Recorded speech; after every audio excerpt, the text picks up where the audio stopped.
May nangyari sa iyo kamakailan, isang bagay na napakalalim na hindi napansin ng sinumang nasa paligid mo, ngunit binago nito ang buong istruktura ng iyong realidad. Gumawa ka ng isang desisyon, isang tahimik na pagpili na umalingaw-ngaw sa mga koridor na hindi mo alam na umiiral. At ang desisyong iyon, gaano man ito ginawa sa pinakaloob ng iyong kaluluwa, ay yumanig sa buong kalangitan. Hindi ka lang pumili ng bagong landas, sinira mo ang isang pagkawalang kilos na tumagal ng maraming henerasyon. Pumunta ako rito ngayon upang kumpirmahin lamang ang nararamdaman mo na sa iyong mga daliri. Hindi ka na kumikilos sa ilalim ng parehong mga batas tulad ng dati. Sa pagtatapos ng usapang ito, magkakaroon ka ng ganap na kalinawan tungkol sa tatlong bagay. Una, makikilala mo ang mga tiyak na senyales na lumilitaw sa iyong araw-araw na buhay na hindi sintomas ng pagod kundi ebidensya ng isang pinabilis na pagkakalibrate. Pangalawa, mauunawaan mo ang eksaktong pattern na humahad lang sa iyong hinahanap, hindi dahil sa kakulangan ng pagsisikap, kundi dahil sinusubukan mong mag-navigate gamit ang mga mapa ng isang teritoryong iniwan mo na. At pangatlo, pag-uusapan ko ang uri ng iyong kasalukuyang pagpili upang maintindihan mo kung bakit ang bigat na daladala mo ay sa katunayan ang bigat ng isang awtoridad na sinimulan mong gamitin ng walang pahintulot. Ang mga senyales ay nasa lahat ng dako at hindi mapagkakamalan kung alam mo kung paano tumingin. Nakaramdam ka ng pagkahapo na hindi nawawala kahit matulog ka, isang pagod na tila galing sa maraming siglo ng pagpupuyat, hindi sa isang araw ng trabaho. Ang iyong mga relasyon na dati dumadaloy tulad ng mga ilog ay tila naging mga disyerto at wala kang nararamdamang pagkakasala, isang kakaibang pagtanggap lamang na ang pag-uusap ay tumigil dahil nagbago ang frequency. Nagigising ka sa mga tiyak na oras, pakiramdam na ang oras para sa iyo ay hindi na tumatakbo sa parehong bilis tulad ng para sa iba. Ang mga oras ay tila pumipiga o lumalawak at madalas mong nahuhuli ang iyong sarili na nakatingin sa relo at pakiramdam na nabuhay ka ng isang buong buhay sa loob lamang ng isang umaga. Huwag itong baliwalain. Ito ay hindi isang karamdaman ng iyong biyolohiya. Ito ay isang marka. Ikaw ay minarkahan ng isang desisyong yumanig sa inaasahan sa iyo at ang iyong katawan ay sinusubukan lamang na umangkop sa bagong densidad ng iyong sariling katotohanan. Ikaw ay nireconfigure upang mapaglabanan ang papasok sa iyong buhay. Ang iyong mga daliri na nagtatype ng tatlong numerong ito ay ang iyong espiritual na lagda, isang kumpirmasyon na tinatanggap mo ang bagong yugtong ito. Ito ang pinakamaliit sa mga kasunduan, ngunit ito ang nagtatakda ng iyong intensyon. I-type ang 888 pagkatapos ay bumalik ka agad sa akin. Ang iyong nararanasan ay ang direktang resulta ng pagsisimula mong kumilos sa labas ng karaniwang oras. Karamihan sa mga tao sa paligid mo ay nabubuhay sa isang siklo ng pag-uulit, kung saan ang bukas ay isang bahagyang pagod na kopya lamang ng kahapon. Tumigil ka sa pagsunod sa siklong ito. Nagsimula kang kumilos gamit ang ibang makina, isang panggatong na hindi nagmumula sa pagkilala ng iba ni sa seguridad ng pamilyar. Umalis ka sa linear na oras ng kaligtasan at pumasok sa paikot na oras ng layunin, at dito nag-ugat ang tunggalian. Ang diagnosis ng iyong kasalukuyang sandali ay hindi na ikaw ay nabigo, kundi ikaw ay naging isang anomalya sa sistemang tinitirhan mo. Sa mahabang panahon, sinubukan mong gawin ang mga bagong bagay gamit ang mga lumang kamay ng isang taong nag-e-eksekuta lamang ng mga utos. Nakaramdam ka ng pagod dahil sinusubukan mong panatilihin ang isang istrukturang wala ng sariling buhay. Hinihila mo ang mga lubid na hindi na nakakabit sa kahit ano. Ang pagkabigla na iyong dulot, ang dahilan kung bakit mo nararamdaman ang presyong ito ay dahil tumigil ka na sa paghingi ng pahintulot upang maging kung sino ka talaga. Nagpasya ka na lamang at ang mundo sa paligid mo ay hindi alam kung paano tutugon sa isang taong tumigil na sa pagpapaliwanag ng kanyang sarili. Hindi ka na isang pasahero sa iyong sariling kapalaran. Ikaw ang kapitan ng isang barkong nagbago na ng direksyon at ang tripulante na nabubuhay pa rin sa mga lumang batas ay tumitingin sa iyo ng may pagdududa dahil hindi nila makita ang abot tanaw na sinimulan mo ng masilayan. Ang iyong diagnosis ay simple, ikaw ay nasa proseso ng pagtanggal ng ugnayan. At ang pagtanggal ng ugnayan mula sa inaasahan ay ang pinakamatapang na bagay na magagawa ng isang tao. Manatiling matatag dahil ang susunod ay ang paghahayag ng istrukturang itinatayo sa ilalim ng iyong mga paa habang ikaw ay naglalakad. Isipin mo ngayon ang isang malawak na patio, isang lugar na laging umiiral sa loob mo, ngunit nanatiling nababalot ng ambon sa lahat ng mga taong ito. Palagi mong naramdaman na ang buhay ay naganap sa paligid ng patyong ito habang ikaw ay nakakulong sa madilim na mga koridor ng inaasahan ng iba. Ngayon, tinatawid mo ang gitna ng bukas na espasyong iyon. Wala nang nakakakita ng nakikita mo. Tinitingnan ka nila at nakikita ang parehong tao palagi, ang parehong mga tampok, ang parehong gawain, ngunit hindi nila napapansin na ang iyong sahig ay nagbago. Hindi ka na tumatapak sa tuyong lupa ng obligasyon. Naglalakad ka sa matatag na lupa ng isang taong sa wakas ay nakilala na ang kanyang sariling panloob na tahanan. Ang pagtawid na ito ay nag-iisa. Hindi dahil ikaw ay pinabayaan, kundi dahil ang daan ay napakakitid upang lakbayin ng may kasama. Naglalakad ka, at ang ambon na nagtatago sa iyong layunin ay nagsisimulang maglaho, nagpapakita ng mga haliging hindi mo alam na itinayo mo, sumusuporta sa isang langit na hindi mo alam na sa iyo na pala. Hayaang patatagin ng deklarasyong ito ang iyong lugar sa bagong lupaing ito. Ang pagkilos ng pagsulat ng tatlong salitang ito ay ang iyong personal na patotoo na hindi ka na nagtatago, na sinakop mo na ang espasyong nakalaan para sa iyo. I-type, pagkatapos ay bumalik ka agad sa akin.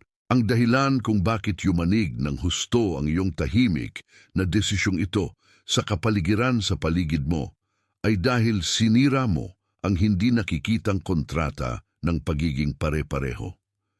Tumigil ka sa pag-aalok ng inaasahan nilang iaalok mo, ang predictability. Kapag nagpasya ka ng walang babala na hindi mo na ipagpapalit ang iyong kapayapaan para sa pag-apruba, lumikha ka ng isang seismic na pagyanig sa istruktura ng mga umaasa sa iyong pagsunod. Hindi sila nagulat sa iyong pagkakamali, sila ay disoriented sa iyong kalayaan. Naging salamin ka na sumasalamin sa hindi pa nila kayang harapin sa kanilang sarili. Huwag mong tingnan ang pagkabiglang ito bilang pagtanggi, kundi bilang patunay na sa wakas ay humiwalay ka na sa frequency ng masa. Naging isang buhay na marka ka ng isang posibilidad na kanilang kinatatakutang maging totoo. Ito ay isang palatandaan dahil, mula ngayon, ang iyong buhay ay hindi na refleksyon ng mga pangyayari, kundi direktang pagpapakita ng iyong desisyon. Kung ang itinatayo natin dito ngayon, ang kalinawan na ito, kung bakit ang iyong buhay ay tila nasa ibang ritmo ay may saysay para sa iyo, hayaan ang iyong kilos na maging iyong walang salitang amen. Hindi bilang isang panukat, hindi bilang paghahanap ng mga numero, kundi bilang isang dalisay na pagsang-ayon, isang senyales na kinikilala mo ang katotohanan ng pinangalanan dito. Bawat kilos ng pagsang-ayon ay isang lagda sa iyong sariling paglalakbay pabalik sa tahanan. Ang solusyon sa pagkahapong dinala mo ng napakatagal na panahon ay hindi ang magdagdag ng higit pang pagsisikap, higit pang mga teknik o higit pang paghahanap. Ang solusyon ay ang pagbabalik. Hindi mo kailangang itayo ang layuning ito. Naroon na ito, naghihintay na tumigil ka sa paglaban sa iyong sariling kalikasan. Para itong isang ilog na gumugol ng mga taon sa pagsisikap na umakyat sa bundok at sa pagkapagod, sa wakas ay sumuko sa gravity at natuklasan ang natural na daan patungo sa karagatan. Hindi mo kailangang pagsikapan ang pagiging kung sino ka na. Kailangan mo lamang tumigil sa pagsisikap na maging kung ano ang sinabi nilang dapat kang maging. Ang pagbabalik ay isang proseso ng paglimot sa natutunan. Ito ay pagbitaw sa bigat ng mga inaasahan na hindi sa iyo. Ito ay pagpayag sa iyong pagkatao na magpahinga sa katiyakan na hindi mo na kailangang magpaliwanag, mag-justify o magpatunay. Ang layunin ay hindi isang bagay na nakakamit sa pamamagitan ng pawis ng iyong noo. Ito ay isang bagay na natatanggap mo kapag nilinis mo ang patyo ng iyong kaluluwa at tumupo sa katahimikan upang pakinggan ang tinig na laging naroon, naghihintay na huminto ang ingay ng mundo. Babalik ka sa orihinal na estado, ang umiral bago ang lahat ng patong ng takot ay inilatag sa iyong kakanyahan. Ito ay isang pagbabalik sa katahimikan. Ito ay isang pagbabalik sa pagiging simple. Ito ay isang pagbabalik sa katotohanang lagi mong alam, ngunit natakot na aminin ng malakas.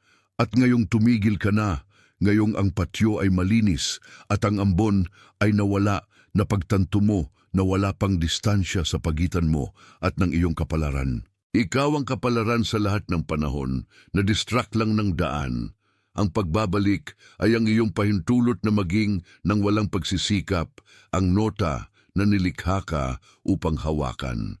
May isang tao sa iyong buhay na nagdadala ng eksaktong bigat na nararamdaman mo ngayon. Marahil ito ay isang taong nakikita mo araw-araw at gayunpaman hindi mo maabot. Isipin mo ang taong iyon ngayon. Ang kanyang mukha ay lumilitaw sa iyong isipan para sa isang dahilan. Ito ay isang taong nagtrabaho ng higit kaysa sa lahat ng nasa paligid, ngunit nanonood pa rin ng pagsasara ng mga pintuang dapat ay bukas. Ito ay isang taong nabubuhay sa isang malalim na katahimikan, isang katahimikan na walang nakakaunawa, dala-dala ang isang desisyong tila hindi maintindihan para sa mga tumitingin mula sa labas. Ang taong ito ay hindi nangangailangan ng payo, ni ng mga teorya, ni ng isang taong sumusubok na ipaliwanag ang kanyang pinagdadaanan. Kailangan niya ang kumpirmasyon na hindi siya nababaliw. Kailangan niyang malaman na ang kanyang nararamdaman, ang kanyang pinili ay isang galaw ng kamalayan at hindi isang paglihis mula sa landas. Ipadala ang mensaheng ito sa kanya. Hindi bilang isang rekomendasyon, hindi bilang isang content na hindi mo sinasadyang nakita, kundi bilang isang paghahatid. Ihatid ito tulad ng isang taong nag-aabot ng susi. Ang parehong tawag na dumating sa iyo, na may parehong katumpakan, ay kailangang dumating sa taong ito. Ikaw ang mensahero ng kanyang kumpirmasyon. Pakiramdaman ang bigat ng pinag-uusapan natin ngayon. Huminga ng malalim na hinahayaan ang kalinawan na ito na manirahan sa pinakamalalim na bahagi mo, ang mga handa ng gumising sa buong panahong ito. Ito ay isang sandali ng paglipat, isang daanan na nagbubukas hindi dahil pinilit mo, kundi dahil pinayagan mo ang iyong kalikasan na mahayag. Ikaw ay minarkahan ng tapang na magsabi ng oo sa hindi nakikita. Ikaw ay sinusuportahan ng mismong desisyong ginawa mo na ngayon ay nagiging pundasyon kung saan itinayo ang iyong hinaharap. Ikaw ay tinawag upang mabuhay sa bagong realidad na ito, hindi bilang isang pagsisikap, kundi bilang ang pinaka-authentic na pagpapahayag ng iyong pagkatao. Bawat galaw na gagawin mo mula ngayon ay gagabayan ng bagong kalinawan na ito, ng hindi matitinag na katiyakan na umusbong sa katahimikan ng iyong sariling pagpili.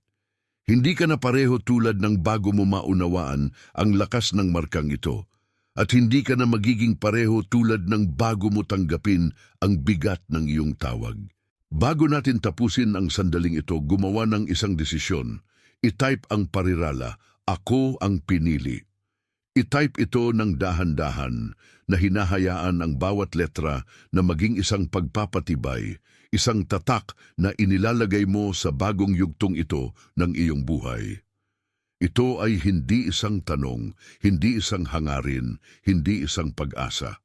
Ito ang kumpirmasyon ng kontratang ikaw mismo ang pumirma noong pinayagan mo ang iyong sarili na marinig ang kailangang marinig. Hayaang maging pundasyon ng iyong bagong realidad ang deklarasyong ito, ang angkla na magpapanatili sa iyong puso na matatag kahit anong mangyari sa paligid mo, dahil alam mo na ngayon kung sino ka at kung anong tawag ang iyong sinagot. Gumawa ka ng isang desisyon na sa paningin ng mga tao ay tila isang paglihis, ngunit para sa istruktura ng tinatawag nating kalangitan, ito ay isang kinakailangang pagsasaayos ng direksyon. Noong pinili mong pakinggan ang iyong intuwisyon na hindi pinapansin ng mga tinig na nagpipilit na limitahan ang iyong larangan ng paningin, hindi mo lang binago ang iyong kapalaran. Lumikha ka ng isang shockwave na nag-reconfigure sa mga posibilidad sa paligid mo. Ang iyong nararanasan ngayon ay ang resulta ng pagpipiliang iyon. Ito ang bigat ng tunay. Ito ang halaga ng kalayaan na maging kung sino ka talaga sa mundong mas pinipili ang tahimik na pagsunod. Pakiramdaman ang katotohanan ito na naninirahan sa iyong dibdib. May isang sandali, marahil sa simula ng linggong ito o sa isang tahimik na madaling araw, kung saan nakaramdam ka ng isang tawag na walang salita. Hindi ito boses mula sa labas. Ito ay isang panloob na pagkilala, isang malinaw na persepsyon na ang landas na iyong tinatahak, kahit ligtas, ay hindi na sa iyo. Naramdaman mo na ang isang bagay ay kailangang iwan, hindi dahil sa kawalan ng pagmamahal, kundi dahil sa pangangailangan ng espiritual na kaligtasan. Kung napansin mo na ang pagbabago ng direksyong ito ay nagdala ng kakaibang, ngunit kinakailangang katahimikan sa paligid mo, ito ay dahil naging isang taong hindi na humihingi ng pag-apruba mula sa mga hindi nakakakita ng iyong abot-tanaw. Kung ang pag-unawang ito ay malinaw, kung nararamdaman mo na ang pagpipiliang ito ay ang punto ng pagbabago na matagal mo nang hinahanap, tumigil ka sandali. Hininga ang bagong realidad na ito. Mayroong isang frequency ng pagtanggap na kailangan mong iangkla, tulad ng numerong 888. I-type ang mga numerong ito, 888, at pakiramdaman kung paano itong simpleng pagkilos ng pisikal na pagsang-ayon ay inaangkla ang iyong kinikilala lamang. Hindi ito tungkol sa numero mismo, ito ay tungkol sa iyong galaw ng pagsasabi ng oo sa iyong sariling autoridad. Gawin mo ito ngayon, 888, at ibalik ang iyong atensyon ng buo sa itinatayo natin dito. Ang pattern na pinatatakbo mo noon ay ang pattern ng pagkahapo. Sinubukan mong maging lahat para sa lahat habang ang iyong sariling kakanyahan ay itinago sa isang silid na nakalock, naghihintay para sa isang susi na mayroon ka na. Ngunit natakot gamitin. Inakala mo na ang tagumpay ay ang pag-iipon ng natapos na mga gawain, kung sa totoo lang ang iyong layunin ay ang lalim ng iyong mga koneksyon at ang authenticity ng iyong paghahatid. Kumikilos ka sa labas ng karaniwang oras dahil tumigil ka sa pagsukat ng iyong buhay ayon sa mga inaasahan ng iba. Ang pagkabiglang iyon, ang pakiramdam na hindi nakasync sa ibang bahagi ng mundo, ay ang pinakamalinaw na senyales na nasa tamang landas ka. Ang tila kabagalan para sa iba ay, sa katunayan, ang iyong proseso ng panloob na pagkahinog. Isipin mo ngayon ang isang malawak na patio. Ito ay isang maluwang, tahimik na espasyo kung saan ang liwanag ay bumabagsak sa paraang hindi mo pa nakita dati. Tinatawid mo ang patyong iyon.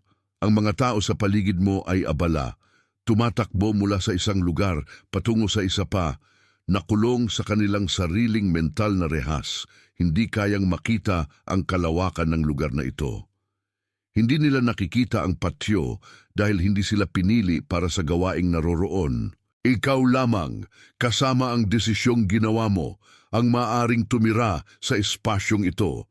Naglalakad ka, nararamdaman ang damo sa ilalim ng iyong mga paa, nalalanghap ang sariwang hangin na hindi nadudumihan ng pagmamadali o pagkabalisa. Ito ang iyong teritoryo ng kapayapaan kung saan nakikilala ng iyong tunay na sarili ang iyong sariling katotohanan. Kung ang patyong ito ay may saysay, kung nararamdaman mo na sa wakas, natagpuan mo na ang lugar kung saan makahinga ang iyong kaluluwa, itype ang pariralang narito ako. Hayaang maging pundasyon ng iyong presensya sa mundo ang deklarasyong ito. Narito ako, naroroon, may kamalayan, at sa wakas ay may-ari ng sariling paglalakbay. Ang iyong desisyon na maging kung sino ka ay yumanig sa sistema dahil ang sistema ay kumakain sa kung sino ka noon. Kailangan nitong ikaw ay predictable, ikaw ay pigil, ikaw ang tumatanggap ng mga mumo sa halip na humingi ng piging na nararapat sa iyo. Sa pagpili mong humiwalay, hindi mo lang pinalaya ang iyong sarili, nagsilbi kang salamin para sa iba upang simulang tanungin ang kanilang sariling mga tanikala. Ikaw ay isang buhay na pagpapakita na posible na umalis sa eksena at sa parehong oras maging mas totoo kaysa dati. Walang balikan at ito ang pinakamagandang balita na matatanggap mo. Ang pagbalik ay ang pag-atras. Ang pananatili sa bagong frequency ay ang tanging option mo para sa kapayapaan. Isipin mo ang paraan ng iyong pakikipag-ugnayan sa mga tao sa paligid mo. Merong isang walang salitang amen na ibinibigay mo sa tuwing nakikilala mo ang isang taong, tulad mo, ay gumigising din. Kapag nag-like ka ng isang bagay na sumasalamin sa iyong kaluluwa, ito ay hindi isang digital na kilos. Ito ay isang pagsenyas ng parola. Ito ang iyong paraan ng pagsasabi sa mundo na ang iyong frequency ay aktibo, na ang iyong amen nang hindi nangangailangan ng tunog ay nagpapatunay na nakita mo, kinilala mo, at naka-align ka sa katotohanang inilantad dito. Ito ang tahimik na pagkilala sa pagitan ng mga nagpasyang huwag nang magtago pa. Ang solusyon sa iyong pagkabalisa ay hindi pagsisikap. Ito ay ang pagbabalik. Ito ay ang paglimot sa lahat ng itinuro sa iyo tungkol sa kung paano maging, kung paano kumilos at kung paano gumawa. Isipin na ikaw ay umuuwi pagkatapos ng mahabang biyahe. May bit-bit na mabibigat na maleta na may mga damit na hindi nakasya. Pumasok ka sa pintuan, iniwan ang mga maleta sa may pasukan at naramdaman ang agarang ginhawa na hindi na kailangang dalhin ang bigat na iyon. Ang pagbabalik ay iyon. Hindi mo kailangang bumuo ng isang bagong sarili, kailangan mo lamang alisin ang hindi mo. Ang iyong tunay na pagkakakilanlan ay naroon na, naghihintay sa sandaling magpasya kang tumigil sa pakikipaglaban para sa bagay na sa iyo na. Ikaw ay isang tagapamahala ng iyong sariling kakanyahan, hindi isang manggagawa ng iyong sariling imahe. Sa sandaling ito, may isang partikular na tao ang pumasok sa iyong isipan. Nakita mo ang mukha ng taong ito, isang taong tahimik na pagod, isang taong may liwanag sa kanyang mga mata na tila walang ibang napapansin, isang taong lihim na naghahanap ng labasan sa labirint na kanyang pinasukan. Ang taong ito ay kailangang marinig ang iyong narinig lamang.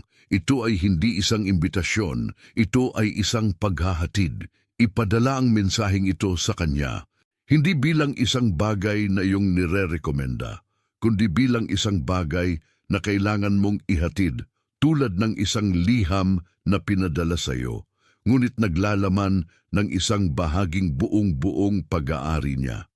Maging kanal ng kalinawan na ito. Alam mo kung sino siya at alam mong ang taong ito ay naghihintay ng isang senyales, ng isang kumpirmasyon na hindi siya nababaliw, kundi sa katunayan nahahanap ang kanyang sariling kakanyahan. Ang iyong proseso ng pagbabalik ay isang natural na galaw ng pagbuwag tulad ng pagkalagas ng mga dahon ng isang punong naghahanda para sa isang bagong panahon. Walang pagsisikap sa pagkalagas, tanging pagtanggap.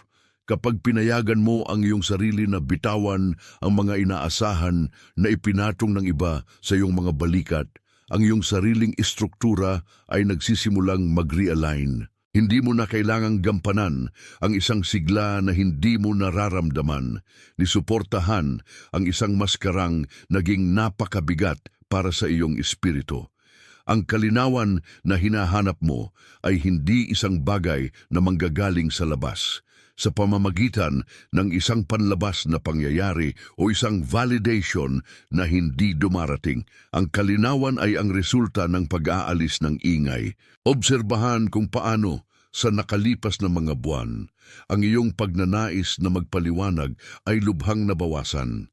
Dati, naramdaman mo ang pangangailangan na i-justify ang bawat hakbang upang patunayan sa mundo na ang iyong mga pagpili ay makatwiran, na ang iyong direksyon ay tama.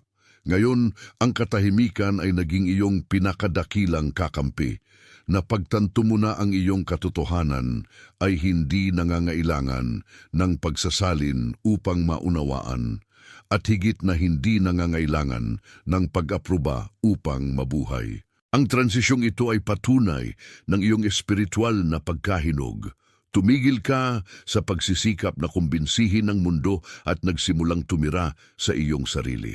Ang galaw na ito ay nag-iisa, oo, ngunit sa pag-iisa ng iyong sariling kakanyahan na ang tinig ng iyong layunin ay nagiging hindi mapagkakamalan. Napansin mo na ang ilang mga alaala ng iyong nakaraan na dati nagdadala ng sakit, ngayon ay nagdadala lamang ng impormasyon. Nangyayari ito dahil hindi ka na kumikilos mula sa sugat, kundi mula sa natutunan. Ang pattern na dati nagpapanatili sa iyo na nakulong sa siklo ng pagkahapo ay pinalitan ng isang postura ng pagmamasid. Tumigil ka sa pagiging biktima ng mga pangyayari upang maging tagapangalaga ng iyong sariling oras. Sa bawat pagkakataong pinili mong huwag mag-react sa isang provokasyon, sa bawat pagkakataong pinili mong huwag humingi ng tawad sa kung sino ka nagiging, muli mong pinatutunayan ang desisyong yumanig sa inaasahan sa iyo. Ang tinatawag ng mga tao na kakaiba, ngayon ay tinutukoy mo bilang fine-tuning. Nakikita nila ang isang paglayo, nakikita mo ang isang paglapit sa iyong sarili. Nakikita nila ang isang pagkawala ng interes sa mga bagay na walang kabuluhan. Nakikita mo ang isang pagtamo ng pokus sa walang hanggan. Ang iyong desisyon na humiwalay sa mabilis na ritmo ng mundo ay ang spark na nagpasimula ng bagong kamalayang ito. Hindi ka nag-iisa dahil sa takot, kundi dahil sa pangangailangan na pangalagaan ang sagradong bukid na sinimulan mong linangin sa loob mo.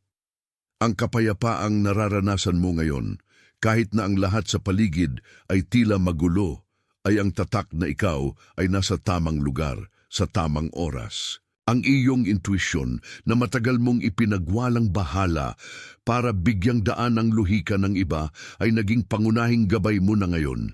Magtiwala ka rito. Huwag mong subukang suriin ang mga salpok na dumarating sa iyo, sapagkat ang isip ay limitado ng mga pattern na nalampasan mo na.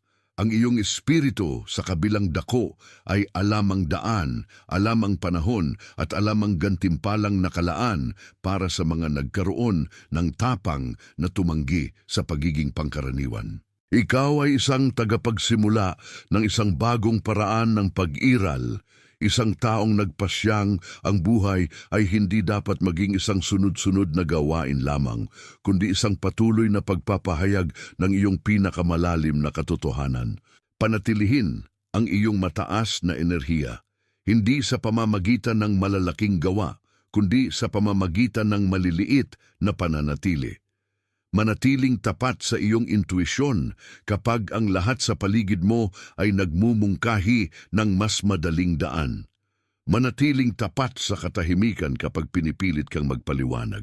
Manatiling tapat sa iyong sariling kapayapaan sapagkat dito sumasariwa ang iyong lakas at sa pamamagitan nito ikaw ay gagabayan sa mas malalalim na antas ng bagong yugtong ito ng iyong paglalakbay. Nagawa mo na ang pinakamahirap na bahagi, ang desisyong humiwalay sa hindi na nagsisilbi sa iyo. Ngayon, ang tanging gawain mo ay payagan ang bagong realidad na mahayag ng walang pagmamadali at walang takot. Araw-araw, lalo kang nagiging bihasa sa pagkilala ng pagkakaiba ng esensya at ng simpleng pagkagambala. Ang mga bagay na dati pumapatay ng iyong tulog ay nawawala na ng kapangyarihan sa iyo dahil lamang tumigil ka na sa pagbibigay sa kanila ng iyong pansin. Inilipat mo ang daloy ng iyong mahalagang enerhiya patungo sa tunay na mahalaga, ang iyong kapayapaan, ang iyong koneksyon sa mas mataas at ang iyong sariling integridad. Nagtatayo ka ng isang buhay na hindi nangangailangan ng pakitang tao, sapagkat ang iyong kasiyahan ay nasa tibay ng iyong panloob na pundasyon. Ikaw ang arkitekto ng isang realidad na, kahit hindi nakikita ng iba ngayon, ay magiging pinakamalaking patunay mo na ang tapang na magbago ay laging nagbubunga. Patuloy mong damhin ang bigat ng mga lumang tanikala na natutunaw habang ikaw ay naglalakad patungo sa isang abot-tanaw na ikaw lamang ang nakakakita. Huwag kang lumingon sapagkat ang naiwan ay wala ng puwang sa iyong bagong dalas. Ang bawat paghinga mo ngayon ay isang pagpapatibay na handa ka na para sa susunod. At ang kahandaang ito ang siyang estado ng pag-iisip na humihila sa mga susunod na kumpirmasyong gusto mong mamulaklak sa iyong pang-araw-araw na buhay. Ikaw ay eksakto kung saan ka dapat naroroon na sa puso ng iyong sariling pagbabago. Nararamdaman mo na ang takbo ng iyong paglalakad ay nagbago, ngunit marahil hindi mo pa binibigyan ng pangalan ang bagong bilis na ito. Bago tayo magpatuloy, gusto kong huminga ka ng malalim at pagmasdan kung ano ang nangyayari sa iyong paligid. May isang taong kasama mo sa araw-araw o ang mukha ay madalas pumapasok sa iyong isipan na may bitbit na isang hindi nakikitang pasanin. Ito ay isang taong nagtatrabaho ng may tahimik na dedikasyon, isang taong sumusubok na buksan ang mga pintuang tila nakalock, isang taong nagpapanatili ng isang anyo ng lakas habang sa kaibuturan nais lamang na maintindihan. Kung ang mukha ng taong ito ay lumitaw sa iyong isipan ngayon, ipadala ang mensaheng ito sa kanya. Hindi bilang isang payo, kundi bilang isang patotoo na nakikita mo ang kanyang laban at na ang tagumpay na hinahanap niya ay posible. Napagtatanto mo na ang lahat ng iyong pinagdaanan hanggang ngayon ay hindi na sayang, kundi isang mahabang proseso